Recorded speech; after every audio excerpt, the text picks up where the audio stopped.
Ureti Kendayun, Permata dari Timur.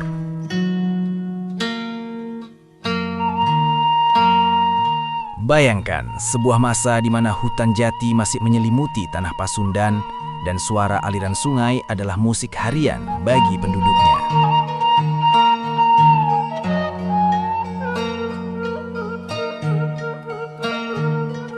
Di akhir abad ke-6, di sebuah kerajaan kecil bernama Kendan, hiduplah seorang pemuda dengan tatapan mata setajam elang namun memiliki ketenangan laksana telaga.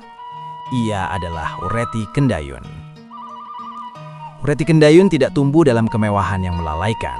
Ayahnya, Kandiawan, mengajarkannya bahwa kekuasaan bukan tentang tahta, melainkan tentang pelayanan.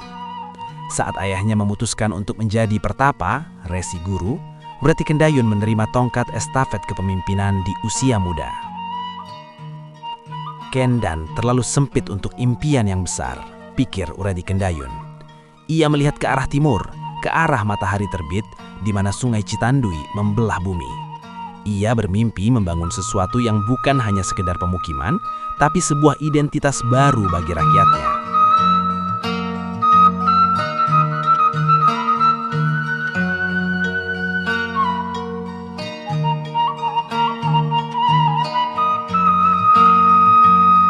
Pada tahun 612 Masehi, Ureti Kendayun mengambil keputusan berani. Ia memindahkan pusat pemerintahan dari Kendan menuju arah timur ke sebuah wilayah subur yang diapit oleh dua sungai besar, Citandui dan Cimuntur. Perjalanan ribuan rakyat yang mengikuti sang pemimpin, suara derap langkah kaki, gesekan gerobak kayu dan tangisan bayi di tengah hutan. Di sebuah tempat bernama Medanggana, sekarang wilayah Ciamis, Ureti Kendayun menancapkan kerisnya ke tanah.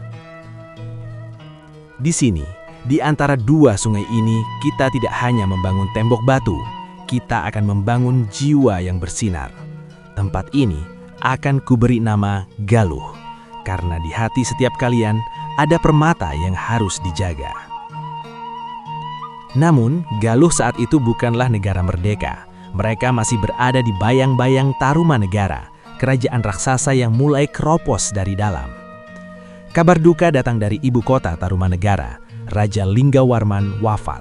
Menantunya, Tarusbawa, naik tahta dan mengubah nama Tarumanegara menjadi Kerajaan Sunda. Bagi Ureti Kendayun, ini adalah momentum. Secara politik, ia merasa tidak memiliki kewajiban moral untuk tunduk pada nama baru tersebut. Para penasihat khawatir akan terjadi perang besar. Namun Ureti Kendayun tetap tenang. Ia mengirim utusan ke barat dengan pesan yang tegas.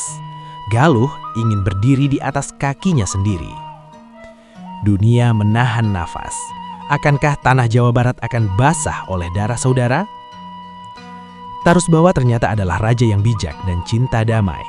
Ia menyadari kekuatan Galuh yang kini sudah didukung oleh kerajaan-kerajaan kecil di sekitarnya. Alih-alih mengirim pasukan, Tarusbawa mengirim utusan perdamaian.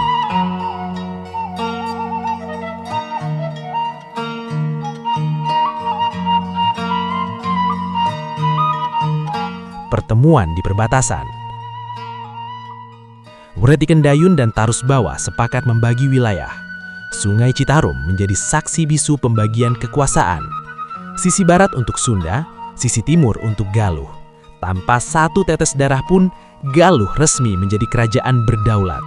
Ureti Kendayun membuktikan bahwa kedaulatan bisa diraih dengan wibawa dan diplomasi, bukan hanya pedang. Ureti Kendayun memerintah Galuh dalam waktu yang sangat lama. Catatan sejarah menyebutkan hingga 78 tahun. Ia melihat anak-anaknya tumbuh, melihat cucu-cucunya bermain di selasar istana Kawali. Meski sukses secara politik, ia menghadapi ujian keluarga.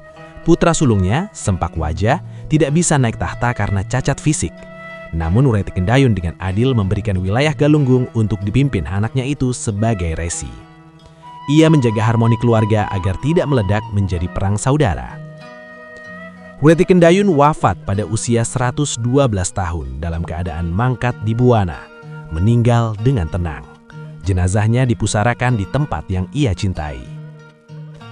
Ureti Kendayun mengajarkan kita bahwa sebuah bangsa lahir dari visi yang jelas, keberanian untuk mandiri, dan kebijaksanaan untuk menjaga perdamaian.